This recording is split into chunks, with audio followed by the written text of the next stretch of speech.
Hello, I'm Alan Gray. Welcome to Get Gardening. You know, in the winter time it's nice to have a bit of colour in the garden, and there are not many flowers around, so you've got to think leaf, bark and berry. And today we're talking about bark. Look at the bark on this fabulous birch tree here. The lovely, soft, it's almost sensuous, isn't it? And if I peel this back, you can see it's shedding its old bark now and exposing all the new fresh colour underneath. And it's a kind of pinky beige with a hint of chalky white. Absolutely lovely. Plant that where it's hit by the low rays of the winter sun and your garden will be almost as colourful as it is in summer. Acers as a genus are known for some of their loveliest barks that you find. This one is a peeling bark and it just does this, and if I pull that back, can you see the way the sun shines through the thin piece of bark as it's peeling? That's the charm of this tree, and it's lovely with those russet tones in the winter.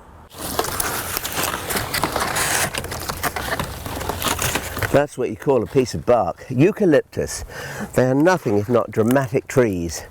In actual fact, they have a strange habit in their natural habitat. If they get stressed or they become too dry at the root, they suddenly shed a branch. And for that reason they're known as widow makers, because if a gentleman is underneath when the branch falls, he is no more.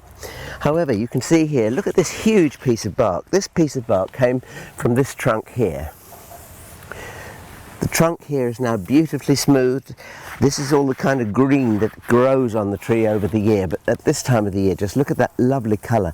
And you can see the dappled sunlight through the leaves on it. Isn't it attractive? And do you know what I do with the bark? I break it up into small pieces and I use it as kindling on the fires.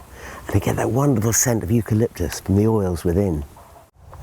Silver birches in the winter. Their stark trunks shining out, they look absolutely stunning, so much so that we've made a feature with a serpentine walk of a silver birch. Prunus cerula, a cherry, but just look at the fabulous coloured bark. It's rufous, it's rusty, it's rich, and it's red, and I love it.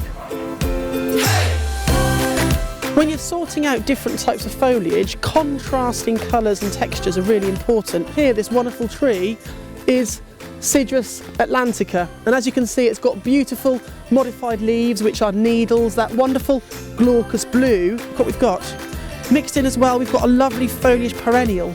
We've got Arum italicum pictum,